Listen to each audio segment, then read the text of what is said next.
መጀመሪያ ሀብልን ሚስት አድርጌ የመረጥኩት ለኔ ነኝ አይደለ?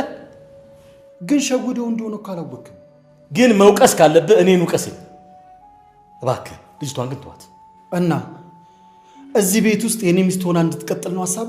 ምን ችግር አለ እድል ብሰጣት? የምን እድል ነው የምሰጣት? ሲጀመር እኔና እሷ በአንድ ቤት ውስጥ ባልና ሚስት ሆነን መቀጠል አልችልም። ቢያንስ እንደገና ለመጀመር ሞክር። ለውሳኔ አትቸኩል።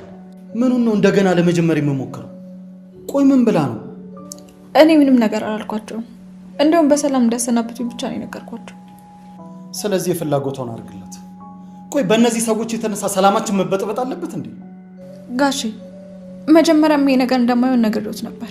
ታዲያ ለምንድን ነው እስካሁን እዚህ የተቀመጥሽው? ቆይ አባዬ እንዴት ነው ቆይ እኔን የተሰማኝ ጥቃት አንተን ያልተሰማ?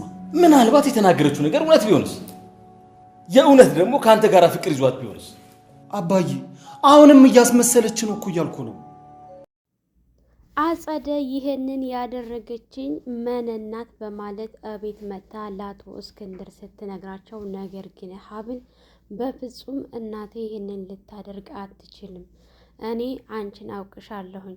ከዚህ በፊትም እኮ እኔ ያላደረግኩትን ገዳይ አድርጋችሁ ልታደርጉ ነበረ። ነገር ግን ሀቅ ተደብቃ አትቀርም። እኔ ሀቄ ስለወጣልኝ እንጂ በማለት ሀብል ከፍ ብላ ስትናገር እንግዲህ አጸደ በጣም ነበር የተናደደችውና የተበሳጨችው። ምክንያቱም እስክንድር ተናዶ ከቤት እንዲያወጣት ነበረ አላማዋ፣ መነን ስለተባረረች ማለት ነው።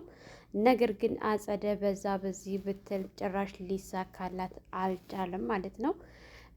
ቢኒ እንዲታሰር እንግዲህ ምክንያቱም ቢኒ እንደምንም ብሎ እህቱ ከታገተችበት እንዲታሰርና እጁን እንዲሰጥ ገዳይ ነው ብሎ እንዲል አደርገዋለሁኝ እያለች እየፎከረች ነው።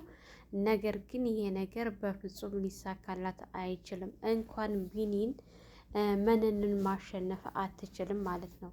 ከአሁን በኋላ ደግሞ ሀብል ራሷ እስከ ዛሬዋ ሀብል አይደለችም። ምክንያቱም አጸደን ከዚህ በኋላ እኔ ለአንቺ ቤቱን ጥዬልሽ አልሄድም፣ አንቺ ማለት አውሬ ነሽ፣ ለአውሬ ጋሼን አሳልፌ አልሰጣቸውም፣ እሳቸው አባቴ ማለት ናቸው እያለች ስትከራከር ነበረ።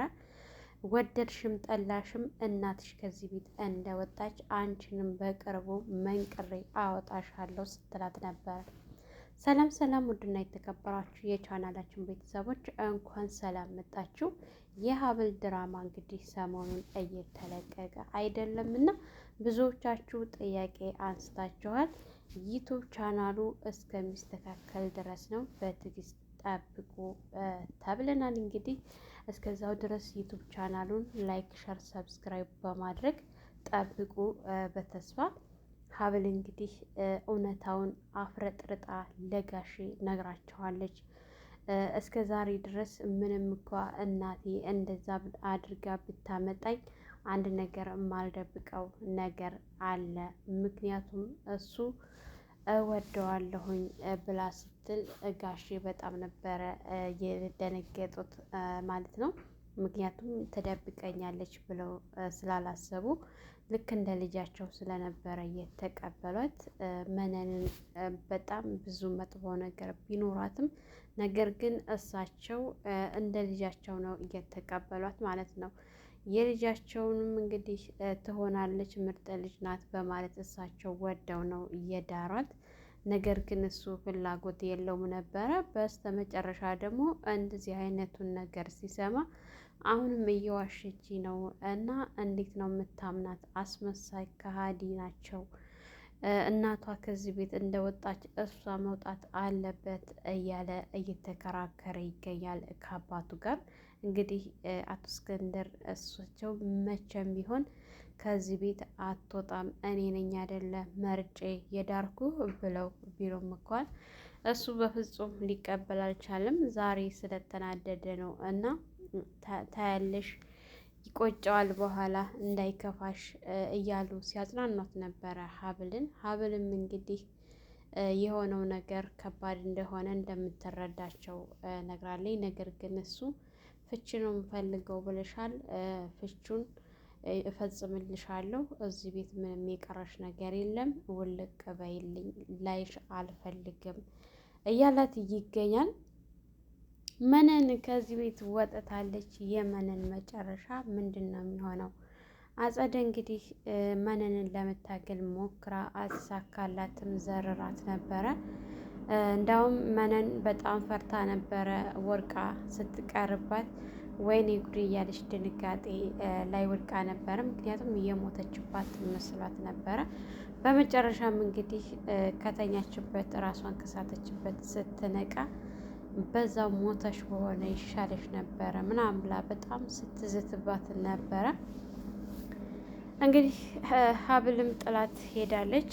ዛሬ የወጣው ቢመስልሽም ነገ ግን ተመልሼ እመጣለሁ፣ እንደወጣሁ አልቀርም፣ አንቺን ነው ድራሽሽን የማጠፋው ከዛ ቤት፣ እኔ የወጣሁ እንዳይመስልሽ፣ እንደምን ብዬ እመለሳለሁ ብላ ፎክራባት ነበር ሄደችው።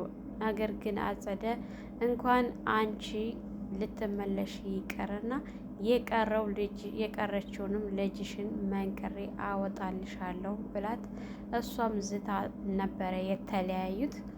እንግዲህ ከተለያዩ በኋላ ራሷን በመፈንከት እንዳስደበደበቻት አድርጋ እቤት ሄዳ ስታወራ ነበረ። አቶ እስክንድር በሁኔታው ቢደነግጡ፣ ነገር ግን ይሄ ነገር እውነት ነው አይደለም ለማለት በጣም ተቸግረዋል። ሀብልም ደግሞ ድምጿን ከፍ አድርጋ እናቴ በፍጹም ይህንን አታደርግም፣ ይሄ የእናንተ ተንኮል ነው፣ የእናንተ ሴራ ነው እያለች ስትጮህባት ነበረ። አታያትም እንዴ እንዴት እንደምትሆን? እንዴት ዝም ትላታለህ? እዛ ልጅ የታሰረች፣ አሁን ደግሞ እዚህ እኔን እንደዚህ እየዛተችብኝ እየጮኸችብኝ እያየ ለምንድን ነው ዝም የምትለው? ስትል እንግዲህ ዝም በሉ በቃ ሁላችሁም በማለት ነበረ እያስቆማቸው። ኢዝራ በጣም ነው የተናደደው። እንግዲህ አባቱን እንኳ አልሰማ ብሎት ነበረ። በዚህ ልክ ምን እንዳናደደው አላውቅም። በእርግጠኝነት ዛሬ ላይ እንደዚህ እየተናገራቸው ያለው ኃይል ቃላቶች ነገ ላይ ይጸጽቱታል። ሀብልን ካጣት ወይም ደግሞ እሷ እንደዚህ ታግሳ እሷ የበቃት ቀን እሱ መልሶ የሚጸጸተውን ስራ ነው እየሰራ ያለው አሁን ላይ። ምህረት እንግዲህ አባቴ እንኳን መጥቶ ባያየኝ እንዴት ወንድሜ መጥቶ አላየኝም እያለች ለአጸደ ስትወቅስ ነበረ። አባቷ እንዴት አሳልፎ እንደሰጣት እስካሁን ድረስ በጣም ነው ግራ ያጋባት። አባቴ አሳልፎ ይሰጠኛል ብዬ አልጠበቅኩም ነበረ። አሁን አንድ የምታደርግልኝ ነገር ቢኖር ቢኒን እንደምንም ብለሽ ፈልገሽ ገንዘብ ሰጥተሽ ከዚህ አካባቢ እንዲጠፋ አድርጌልኝ። ምክንያቱም አሁን ፖሊሶቹ ምንም አይነት መረጃ የላቸውም፣ አባቴ በነገራቸው ነገር ነው ብቻ ያሰሩኝ ምናምን ብላ ስትላት፣ አንቺ ግን ጎበዝ ነሽ፣ ከኔ ባሻ አይደለሽ እንዴ? ቆይ ግን እንዴት ነው ስትላት፣ እኔ እንደዚህ ይጎዳታል ብዬ አላሰብኩም ነበረ፣ ትንሽ ጫር እንዲያደርግ ነበረ የኔ አላማ ስትላት፣ እንግዲህ ጠበቅ አድርጋ ጥያቄ ስትጠይቅ ፖሊሶቹ ሲጠይቁሽ አመንሽላቸው አላመንሽ ብላ ስትል፣ እንዴት ብዬ ነው ማምነው?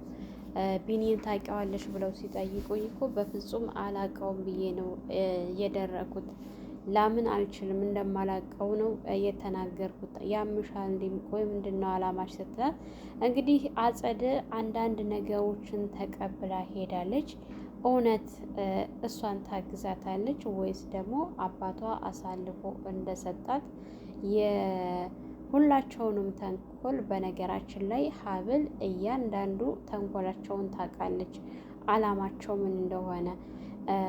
መነን ብቻ ሳትሆን አጸደ ራሱ ለገንዘብ እንደምትፈልጋቸው ወንድሟን ታሞኳ ህመሙ ምንም የማይመስላት አስመሳይ እንደሆነ በደንብ ተረድታታለች ማለት ነው።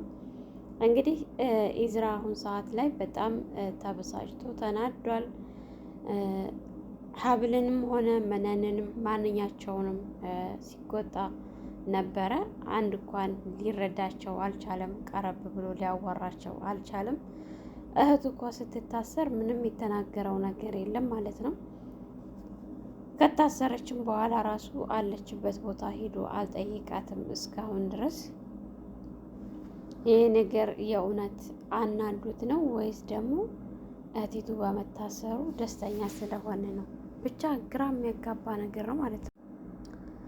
አጸደ በዚህ ሰዓት እንግዲህ ብቻዋን ስለሆነች ሁሉንም ነገር የምታደርገውና የምታሳካው መስሏት እሷ በውስጥ ስራዋን ለመስራት ታንስታለች። ነገር ግን ምንም እንኳን እቤት ውስጥ ባትሆንም ከውጭ ግን እንደ ልቧ ልታራምዳት አትችልም። እርምጃዋ በሙሉ በሷ እይታ ነው የሚሆነው ማለት ነው። እያንዳንዱ ስራዎቿን ትከታተላታለች። ሀብልን ለመወንጀል ነው የሷ አላማ። ነገር ግን እናቲቱ ምንም እንኳን ብትጠላት ይሄንን ስራ አትደግፋትም ማለት ነው። ታጋልጣታለች። ውጭ ላይ እንደ ልቧ እንድትንቀሳቀስ አታደርጋትም። ምህረት እስር ቤት እንግዲህ እንደበሰበሰች ነው የምትቀረው። ቢኒን ከተገኘ ቢኒ ደግሞ ገንዘብ ጨመሪ ብሎ ሲያስፈራራት ነበረ። ያንን ገንዘብ ካልተሰጠው በእርግጠኝነት እሷን ከማጋለጥ ወደ ኋላ የሚል አይደለም ማለት ነው። አባቷም እንግዲህ ብዙ መረጃ እንደሰሙ ለፖሊስ ተናግረው ያው ዛሬ ላይ እስር ቤት ትገኛለች። ሁለተኛ ደግሞ እሱ ከተገኘና ከተናገረ የእሷ መጨረሻ ያበቃላታል ማለት ነው። እንግዲህ ዛሬ ላይ ቢቆጣ እንኳን ኢዝራ ወደፊት ግን ሀብልን እንደሚረዳትና እንደሚወዳት ምንም ጥርጥር የለውም። 100% ወደፊት አብረን የምናየው ይሆናል ማለት ነው። የሀብል ድራማ በጣም ደስ የሚልና ተወዳጅ የሆነ ድራማ ነው። እንግዲህ ትንሽ ጊዜ ነው ይኸው ብዙ እንኳን አልቆዩም፣ ግን በጣም ተወዳጅነትን ያተረፈ ድራማ ሆኗል። አሁን ሰዓት ላይ ዩቱብ ቻናላቸው ሊስተካከል አልቻለም። እስከሚስተካከል ድረስ ከእናንተ የሚጠበቀው ላይክ፣ ሸር፣ ሰብስክራይብ ማድረግ ነው። ላይክ፣ ሸር፣ ሰብስክራይብ አትርሱ።